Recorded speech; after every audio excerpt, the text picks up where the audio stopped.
We are about to go live. We'd normally have music here, but I'm doing this super fast. So instead, you get the sound of my pleasing baritone.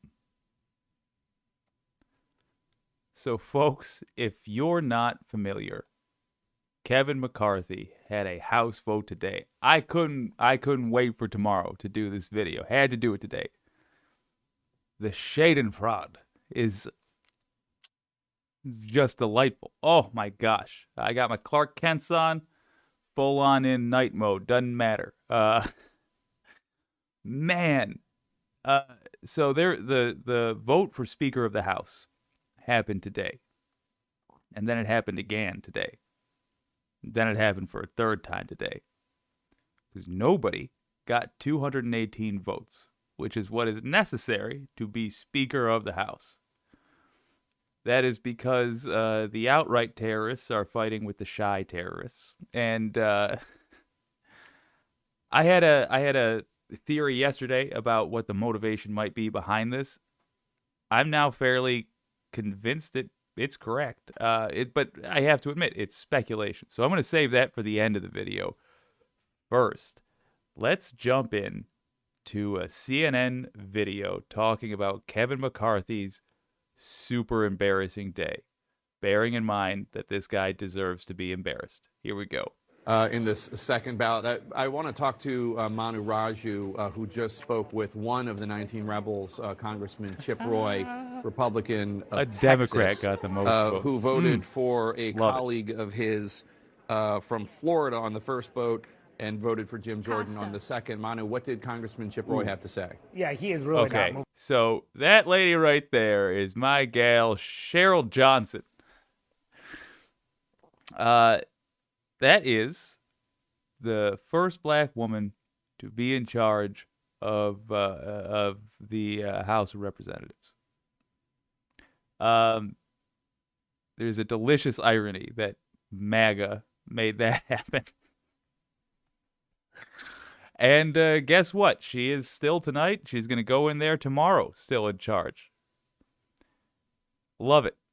For context, I forget. She's the clerk, which means that until a speaker is chosen, she is in charge. Somebody made this comment when I mentioned that yesterday. I don't think it takes away at all from when we inevitably get a black Speaker of the House appointed. I don't think it does at all. I think this is it's a footnote, but it's a delightful footnote, and it's progress, man. We take strides of any size. Off his opposition, As long as really they're forward. aligning himself with a number of conservative members, those hardliners who want a number of demands to strengthen the rank and file, weaken the speakership, things that Kevin McCarthy says he already has agreed to. But Roy making very clear to me that he is almost drink my certainly tea. not going to be in the McCarthy camp. You got to be able to have the people at the tables in the rules committee or otherwise involved in the decision making to guarantee that we'll actually enforce the rules we just talked about. By the way, everybody that was in that Republican Congress meeting this morning said, oh, we like the rules. Good job. Chip and you guys, you worked hard for the rules. And then at the end, they said, but if you don't vote for McCarthy, we're going to get rid of the rules. It's a game. That's the game. And they What is actually a put game a to quote them? on the board that said something in the zip code of, hey, for the part of trying to put people on the committee with diverse views, and Kevin said that, he said, but a whole lot of people in the room didn't want that. So what he's referring to is the morning meeting that occurred today, in which Kevin McCarthy tried to essentially arm twist these members into supporting him. That clearly backfired for people like Chip Roy, saying that essentially what they are suggesting, their threats and the like, did not win them over. In fact, grew the opposition, had the opposite effect that McCarthy and his allies had wanted. But McCarthy's allies are indicating, Jake, that they are not moving either. I just talked to Congressman Mike Lawler. Well, thanks for tossing to me. I knew. So, yeah, I think that's political dealing behind the scene for sure. Folks, I think this is a third party emerging. Finally. I think the MAGA extremists are, I think this is what they're going to use as their excuse to start a third party. I think this is What's that? Oh, that's my mic. Yeah, I think this is what they're going to use as their excuse to start a third party. I think they are going to say, we can't work with these other folks, yada, yada, yada. We're starting the extremist party. He's the incoming congressman who told me that if it goes to 50 ballots, he plans to stick with Kevin McCarthy for 50 ballots. He said to those conservative foes, what is their end game? We'll keep voting and voting and voting. And guess what? They don't have enough votes, and we outweigh them. So that's the question here, Jake. Who will blink first? Right now, McCarthy allies are saying they won't do it, and neither will the conservatives. Will there be some sort of consensus? At the moment, no consensus candidate. They're going to talk about it in a minute. And they're going to say there's no chance of it. I disagree. There's a dark horse for who could screw this up, and it is, of course, as always, the Democrats. Kevin McCarthy, 19 votes against him as long right as now. this is He deadlocked, needs to only keep that to 4 votes. The Republican House can't bother So we the just rest heard of us. Manu talking to Congressman Chip Roy, one of the 19 rebels who seemed to suggest he's not blinking. I just got a text, Abby Phillip, from one of the 203 voting for Kevin McCarthy, who said McCarthy will get the vote. We're not blinking either. Yeah, I mean, to be fair, Fight. The hallmark of this group of 19 and the folks who are kind of leading this charge is that it's all about throwing a wrench in the machine, but not actually solving any problems. Who is the alternative? No one has really emerged who will actually have a shot of getting to 18. And I think that it is fair to kind of put the onus. Special piece of irony that Jim Jordan, the guy who had 6 wrestlers accuse him of covering up their sexual abuse, is the one who the MAGA extremists are holding up as their choice. Of course. But of course, also, as they're pointing out right now, these people don't actually believe in anything except their own self-interest. On the Never McCarthys and say, okay, so who? Right. So who's the person who's going to get there? Otherwise, they're going to be voting all night and maybe tomorrow and until next year, until someone else emerges, if it's not going to be. Well, and so here's the challenge. If you're part of what I would refer to as the governing wing, not necessarily moderate, but people who actually want to get stuff done. Right now, Jim Jordan is sitting in that wing. The challenge has always been that those people actually do want to see things happen. They want to bring deliverables home to their district. That's what their voters are demanding. If you're a Republican in a Biden district, that's what they're saying. That's what they need to get reelected. Those people ultimately are going to have more of an incentive to end this. I mean, I almost swore right there, to end this show.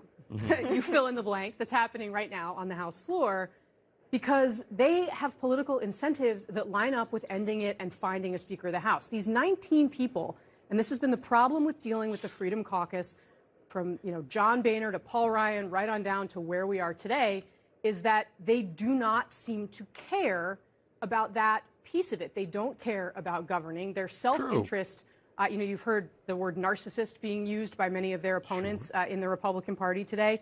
They care about, as John has said, appearing on right-wing radio.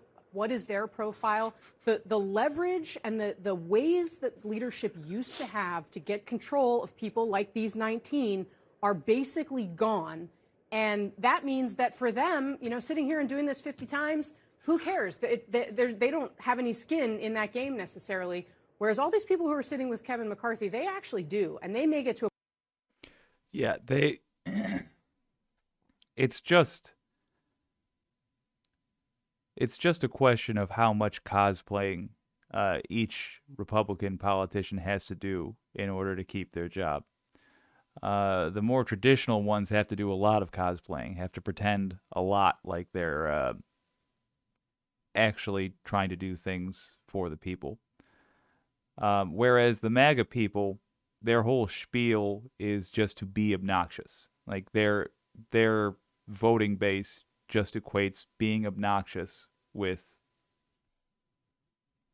changing the system, I guess. I don't really know. They just they're like the people that encourage the undiagnosed ADD kid in class to act up. That's all they are. So just delightful to see this chaos happening.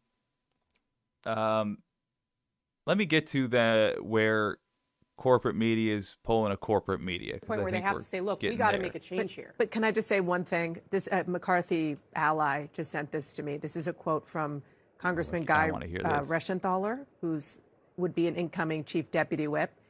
If they think this is going to be a game of chicken to see who's going to blink first, they're going to be sadly surprised.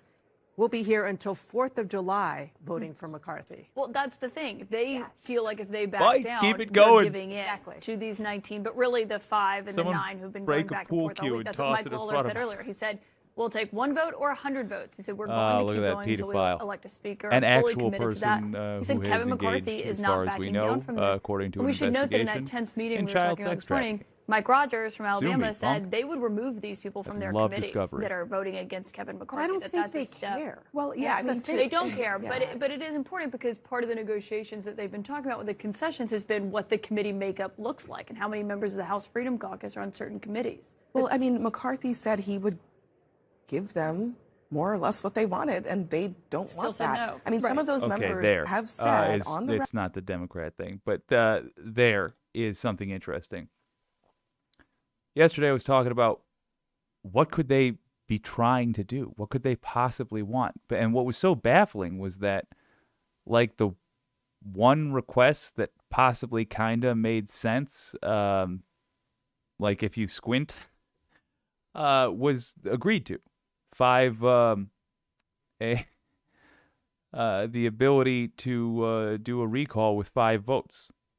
And there was a 5-person block in that no McCarthy block. But anyway, they said no to it still. And then they insisted on 1 person can do a recall vote, or can call a recall vote. As I've said, I'm generally in favor of anything that weakens that makes it more easy to hold a politician accountable in any way. But would that really? That would, if you're just 1 person calling for a recall, is the recall vote going to pass? Probably not. So it's a waste of time. So then it's just a way to waste government's time. Did they actually want that, considering that this came from, I think, Lauren Boebert? I'm going to assume no. She doesn't actually, I'm in fact certain that she does not even know how the government works, even though she's part of it. So what I'm seeing up there, when I see 19 votes for Representative Jim Jordan, I see the beginning of a new political party. That's a not insignificant number of seats to hold in Congress if you're a new political party. And if you don't have to worry about getting elected because you already snuck in, you were elected elsewhere, or you were elected under a different political party, but you're already seated, well, now that's interesting. That is the kind of scumbag behavior I would imagine MAGA people wouldn't hesitate to do. Frankly, any Republican wouldn't hesitate to do. The farther right you go, the more likely you are to engage in behavior like that. Case in point, Kyrsten Sinema. I think the most popular video on this channel is called "Everybody Hates Sinema," and it's just a look at TYT Investigates' work on how everybody hates Sinema. It's because she did exactly that. So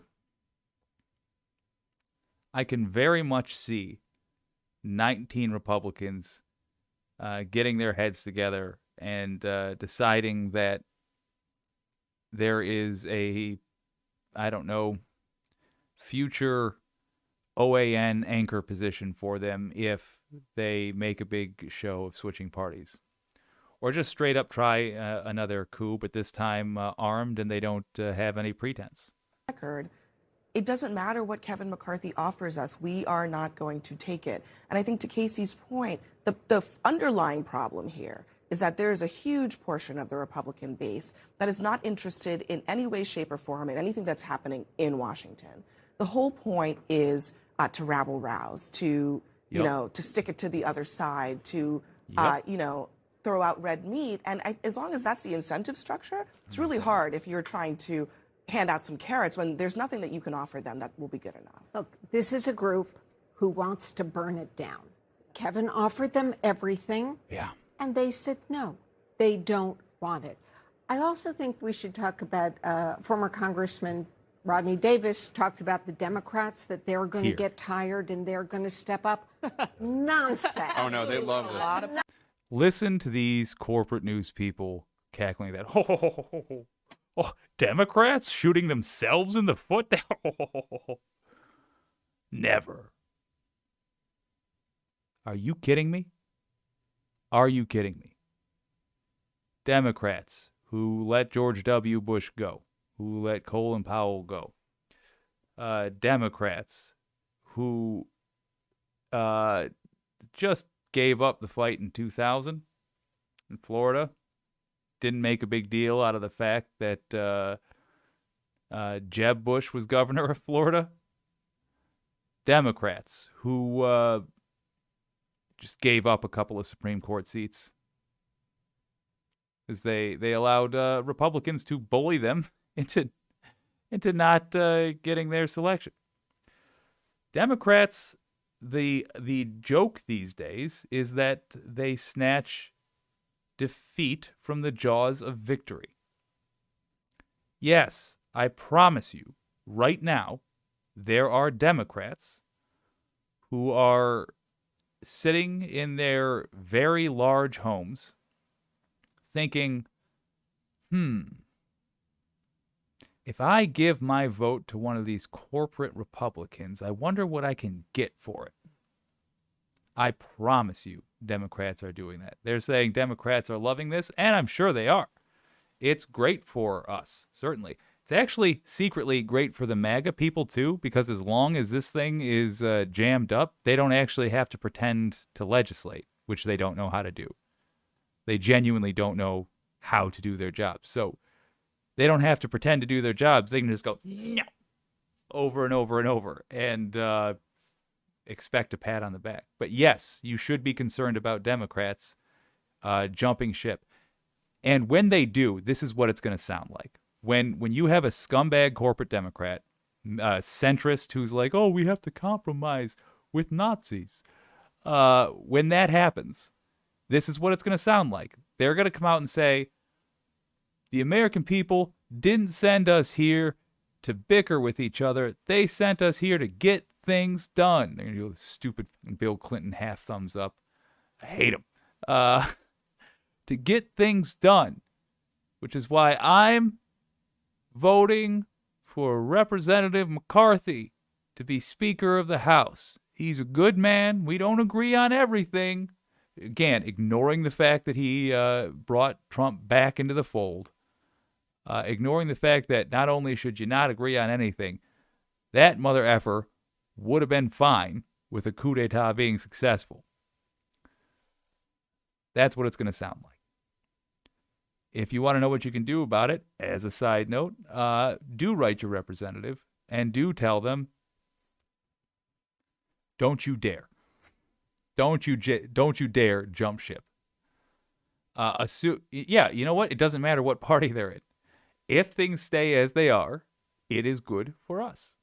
So whoever it is, just say, stay the course, stay the course, stay the course. I do think, in terms of most likely to break, I would say it is either, in which case it would be bad for us, corporate Democrat or corporate Republican who sees this chaos, is genuinely sick of being embarrassed all the time, and decides they're going to vote for Jeffries. Ooh, man. Ooh, look out for that. I keep saying corporate. All Republicans are corporate Republican. No, I take that back, actually. I take that back. I mean centrist, really is what I mean. If you are centrist, though, it's almost synonymous with corporate. It's why I frequently mix them up, because centrists all take money from major corporations. Nonsense. The happiest people on the floor of the House. All day, all night. And, the only question in my mind someone said to me, who's happier right now, Nancy Pelosi or Liz Cheney? And I think that's a great question. It's a good question. But the Democrats are sitting Jake is happiest right now. in the best seat. And this is not up to them. Yeah. It's up to Kevin McCarthy. And I just want to say one more thing. Chip Roy started this process not as one of the 5 never Kevins. No, he was one of the 9. He was one of Kevin the 9. skeptics. He was trying to negotiate. He thought this could be done before Christmas. That was a very angry Chip Roy there. No, that was a Chip Roy pretending to be very angry. He doesn't actually have human feelings. No, I think what has happened there is a voting block of 5 to 10 people surprised everybody by actually sticking together in a plan and convinced 9 more people to get on board with them. I think they're planning on starting off as a voting. No, they're not that subtle. I think they're just trying to start a new party. I think they're going to. I think in their heads, what's happening right now is that they are going to make such a mess of this, ironically following the Republican playbook, intentionally do a bad job in government, defund it, et cetera, and then say it doesn't work, and so that's why they're against it. I think they're doing that, but for the Republicans. They're intentionally doing a bad job. They're intentionally not letting them do anything in the House. And then they're going to say they can't get anything done, which is why we are starting, probably they're going to call it the MAGA Party. Wow. Delightful. Well, there's even more updates. NPR has an article that tells you what happened at the end of the day. This just happened. Leadership of the House of Representatives remains in limbo as California Grand Old Party Representative Kevin McCarthy faces internal opposition to his bid for Speaker. On the first day of the new Congress, McCarthy failed to secure. Ooh, I love reading it. 218 votes necessary to become Speaker of the House in 3 rounds of voting. The House cannot conduct any business, including swearing in new psychopathic MAGA members, until a Speaker is chosen. Tuesday's vote was the first time in a century, the kind of thing they put in textbooks, that the election of a House Speaker took multiple ballots to complete. The longest vote in U.S. history took place in 1855, lasting 133 rounds over 2 months. Can you imagine if this goes into February and Republicans can't bother us with their nonsense until February? Oh. McCarthy faces a Republican bloc of critics who want changes to the way the House operates. Although he's given in to many of their demands, he remains short of the votes needed. And then, where did we leave off today? What is tomorrow going to look like? McCarthy hikes up his skirt and says, his frilly underpants, and says they can go through whoever they want to go through, and they'll come to the conclusion that they can't get there. McCarthy told reporters outside of the House floor, just barely holding back tears. House member voted Tuesday to adjourn until noon Eastern Standard Time on Wednesday, when a 4th vote is expected to take place. Oh, it feels good. Man, it feels good. Well, these knuckleheads are going to keep making fools of themselves. If you want to know what you can do about this, good news is you don't have to do much. Status quo right now is it's real good. You can, however, write your representative and tell them stay the course. If you happen to know that your representative is a middle-of-the-road Republican, you can encourage them to vote with the Democrats and say, I don't care about Speaker of the House. Lie to him. Tell him you voted for him. Be like, hey, look, I voted for you. I don't care who the Speaker of the House is. I just want you to put anybody in there, you know? Make it easy for them to take a deal that inevitably Democrats are trying to get. Oh, just a great, great day. Well, this is Wicked. That stands for What You Can Do. Thank you for joining us today. I would very much appreciate a like and subscribe. This is a brand new channel, and I love bringing you the news. I'd like to keep on doing it as long as I can. My name's Jake.